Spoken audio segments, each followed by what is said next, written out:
My experience in the business world brainwashed me into buying into the lies about how important it is to network. Getting new contacts on a daily basis, building rapport, making referrals, closing the sale.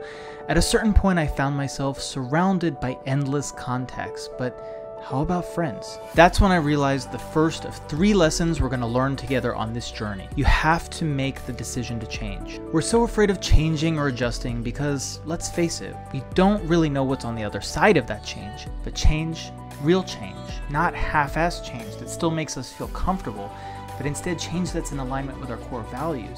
That kind of change transforms us and makes us truly free. To clear my mind, I decided to plan a getaway outside of New York City to a city I've always wanted to see because of my French language experience, Montreal. And that's when the idea struck me. What if I could prove to myself that, without this burden of having to prospect and network, of having business in the back of my mind, the connections I make would become even more rewarding for everyone involved. I decided then and there that my visit to Montreal would therefore be for more than just reflection. It would be to give myself a challenge. Could I, from scratch, find someone there who not only had achieved success in entrepreneurship, leadership, or something else notable, but who also shared my deepest core values and with whom I could be genuinely, authentically myself without having to project a certain image? My first step before leaving for Montreal was to do a little bit of preparation. I started out by just asking people I know who they knew in Montreal, but I started running into a bit of a wall. So many people started to tell me things like they don't keep in touch with certain people anymore, or simply that they just don't know a lot of people. An incredible number of people just feel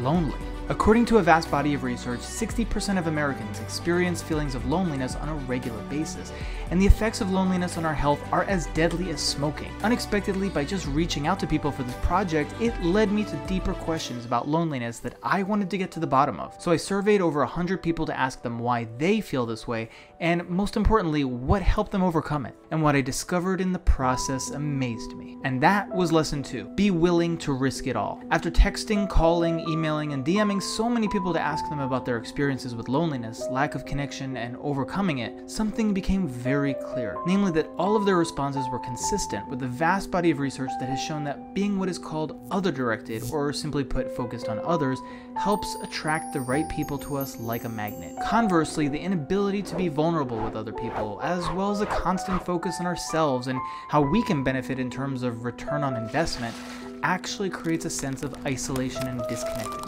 Among all the responses I received, one response in particular struck me. This is what some of what Adam, as we'll call him, wrote to me. It's a strange feeling to feel acute loneliness when you're not truly alone. When you have family and cousins and friends who'd love to hang out with you on a moment's notice, yet somehow at the end of each day, you don't feel like you truly want to talk to anyone. And that's how I felt when I was severely depressed during a period of 6 months back in 2021. I was isolated within my own mind. I felt the loneliest after being around family and friends. The more isolated I became, the less human I felt. What got me out of that depression was that one day, for no reason at all, I felt disgusted with myself and with my circumstances. I looked around myself and realized that I had conceded so much, and I've strayed too far beyond what matters to my values and beliefs. There are things in life that we just have no control over. The sooner we realize that, the better. Not only have I been working hard on my career goals, but I've been actively looking for ways to add value to others. In fact, giving back and adding value to others is the ultimate antidote to loneliness. Because it pushes you to step out of your comfort zone and strive for personal growth. The funny thing is, this guy is one of the most financially successful people I know. But often, that's all we tend to know about other people, their outward success. You see, what I mean by being willing to risk it all is not financial or even time risk. If you lose money, you can always get it back. And even if you waste time, you can learn something from that experience. The ultimate risk, instead, is being truthful about yourself. Because if you're completely authentic, people might not really like you, right? But if you're not completely authentic, can you really live with yourself? And so I did take that risk. Instead of leading with the idea of reciprocity, i.e., if you connect me with someone, I'll make it beneficial for you in some way, I just made myself vulnerable, told them about this YouTube video I was working on, and simply told them that I needed help. But it was just about 2 weeks away from my trip to Montreal, and I still wasn't making any progress in terms of finding anyone there. The problem is that it's getting a little bit down to the wire because I have about 2 more weeks until I actually leave for Montreal, and mean, I don't know what I'll do. I don't know what I'm gonna do exactly if the time comes and I'm scheduled to go and I don't have anybody to meet there. So I really am down to a time crunch and I really have to figure this out. The days were counting down. How in the world could I increase my chances of finding the right person in time for my trip? One who not only is success-oriented and entrepreneurial, but also someone who genuinely shares my core values. So despite the first few responses I got from people, I doubled down on my efforts because I'm a nerd and I know the numbers don't lie. A 2010 study showed that the average American knows 611 people. You might think you're not that person, but consider your social media contacts, contacts in your phone you haven't been in touch with for 10 years, and even friends of friends you know indirectly. Chances are you know more people than you think. Yeah, but none of those people are people you actually want to connect with or who share your values, right? Maybe, and the people around us might even be downright toxic. But let's say we can think of only 30 people we know. Well, let's say each of them is below average and also knows only 30 people. Well, now that's 900 people. What about if those people only know 30 people each? Well, now that's 27,000 people. Even if only 1% of those people are the people we're looking for, that's 270. And if only 10% of those people are people we can actually get in touch with through those initial 30, then that's still 27 people. I did more texts, emails, calls, and DMs, and finally I encountered the next problem. But actually, it was a good problem. Where this comes in is this crazy idea of mine of can I challenge myself to make business connections that are also like potential friendships. I want to help people with this video to stretch outside their comfort zone and really show them, you know, how you can make a connection with somebody who is not in your country, even not in your city, and you can really establish great connections with people. I'd love to meet. I'd love to grab coffee. I started to have too many people to connect with. And first coffee appointment in Montreal. It's gonna be 10 a.m. Tuesday. Wow. The first person who agreed to meet with me was Michael Rubenstein, who trains corporate leadership how to develop company culture. And next was Samantha Chris, and her unique goal-setting method and leadership development speaks for itself. Then I connected with an awesome physical therapist, Dimitri, the incredible startup founder Jake Carls, and even some others. But I was only going to be in Montreal for a few days, and it would be logistically difficult to meet with everyone. So what do I do? Well, eventually it was time to get packed and get going. And halfway through the trip, I couldn't help but ask myself, why the heck am I doing this? This is stupid. Nobody cares about this. And who do you think you are? Some vlogging influencer? There was that devil sitting on my shoulder, and that devil on our shoulder visits us often, doesn't it? As we're moving closer to true change or pursuing our vision, that voice will become intense. Others around us may even help to intensify that voice. They'll try to hold you back and belittle you. They'll try to tell you you're not the type of person who can make it. But that's exactly the moment we push through.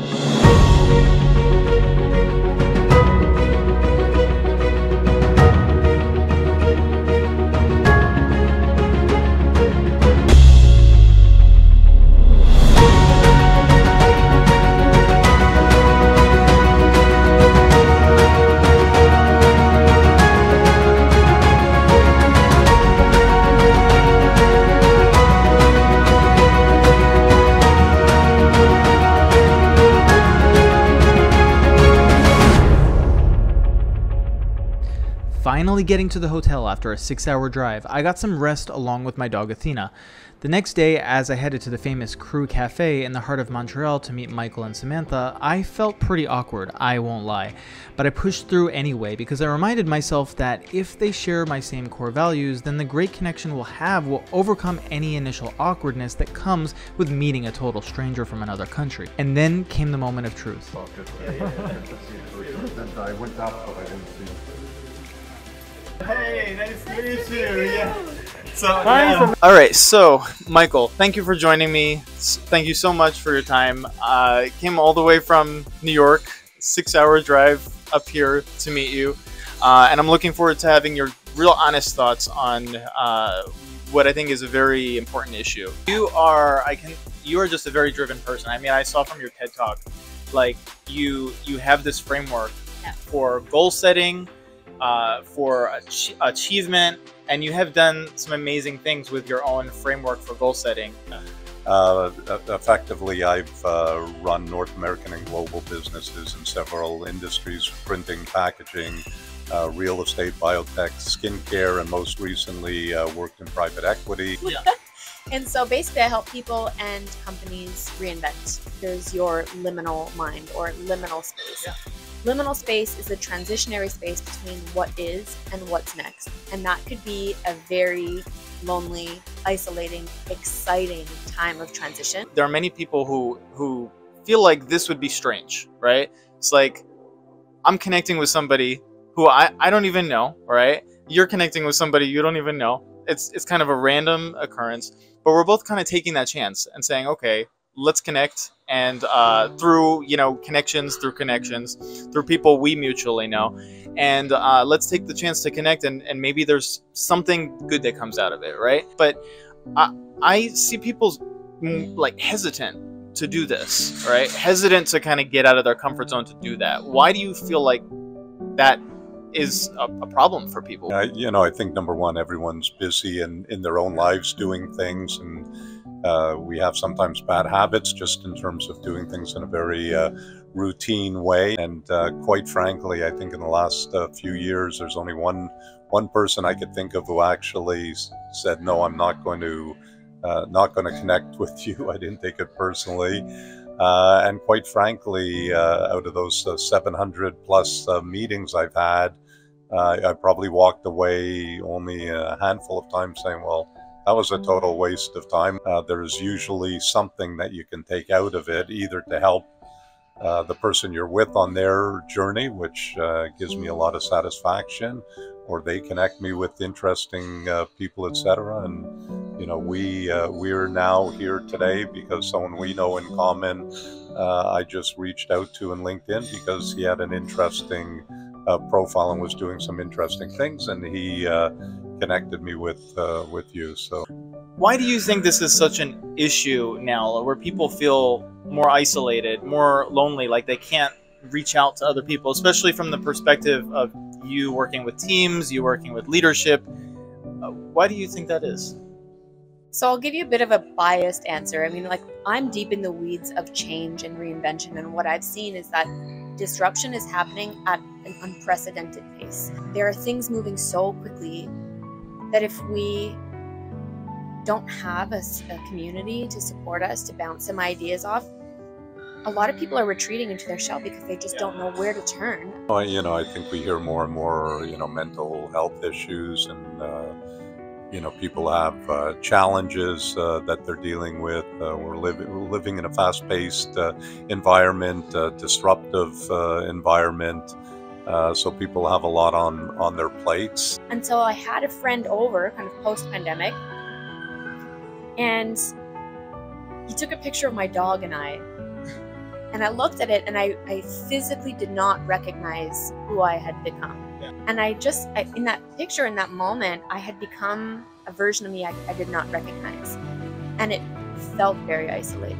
I was someone who is not only very social, but a community builder. And I realized all the things I had loved doing had slowly fallen off. I think as you develop in your career, the whole notion of being authentic and vulnerable as a leader, I think really is important. I happen to be mentoring two people formally as we speak. They both happen to be in the finance industry.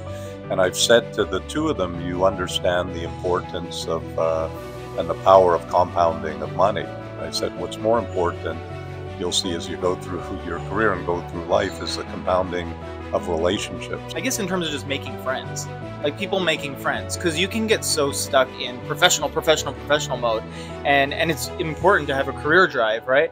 But then what would you say to somebody who is like, oh, I am flourishing in my career, but it's like, I don't find that I have like people around me who I could just have open conversations with, I could just hang out with and just like really have a meeting of the minds? Ooh, that's a good one, because it's not something I've personally struggled with. Sure.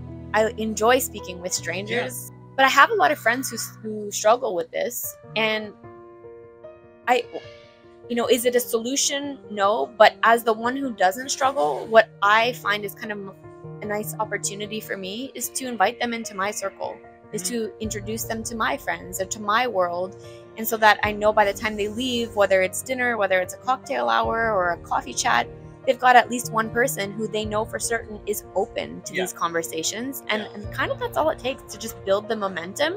But it's nice to have a door opener and someone who's got your back. And so if, you know, that one person doesn't exist in your network, doesn't mean that they don't exist at all. And it's just a matter of finding a way to show up that feels comfortable and aligned with like who you are with integrity at this stage of your journey. Take baby steps, but there are certainly people out there who are willing to open doors and connect you to others who want to hear what you have to say. Meeting Michael and Samantha ended up being some of the best connections I could have ever dared to make. Not only did they both end up introducing me to other people I would go on to make genuine connections with, but I was inspired to remember a lesson I had long forgotten, which is lesson 3. Forget all the tactics. Most networking gurus out there will tell you all about how you need to add value in order to make connections, but simply offering value, which usually means some sort of cheap incentive, is not enough. You see, throughout this entire process, I didn't realize I was simply communicating my vision. In fact, we all have some vision. It's hiding somewhere deep inside of us. We won't let it out because we're afraid of what others will think, that we'll be judged or rejected or made fun of.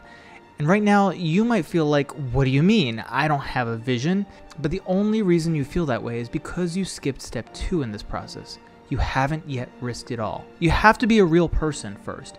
You have to be unapologetically you, but simply the best version of you.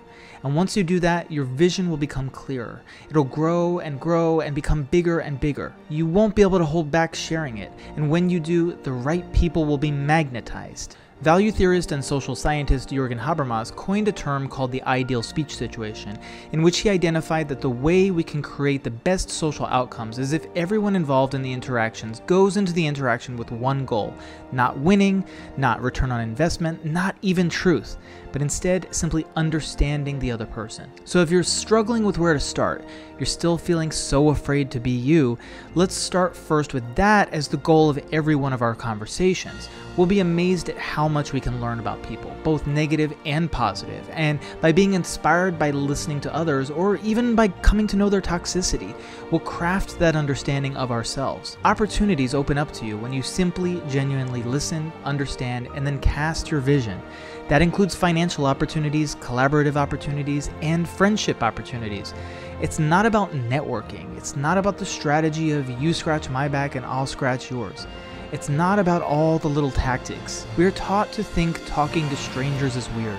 Calling or texting someone we haven't talked to in 10 years is weird. Making the first move to connect with someone we don't know is weird. But I say we flip that on its head. It's weird to have people feel like they can't connect with each other. It's weird to feel awkwardness about making a new connection or a new friend. It's weird people don't randomly compliment each other or perform random acts of kindness to people they don't know. That's what's weird. And what I've learned is I'm happy to be weird, because it's the other kind of weirdness that's breaking down our society, causing miscommunications and mistrust on a global level. But how about if people started connecting with each other? Then maybe families will start connecting with each other. And if families start connecting with each other, maybe neighborhoods will. And if neighborhoods will, maybe states and provinces will. And if states and provinces will, then maybe countries will. Could such a simple idea bring the world together? I don't know. Maybe I'm crazy, but maybe your small decision not to be lonely affects more than just you. Maybe it's just the kind of action it takes to cause a ripple effect.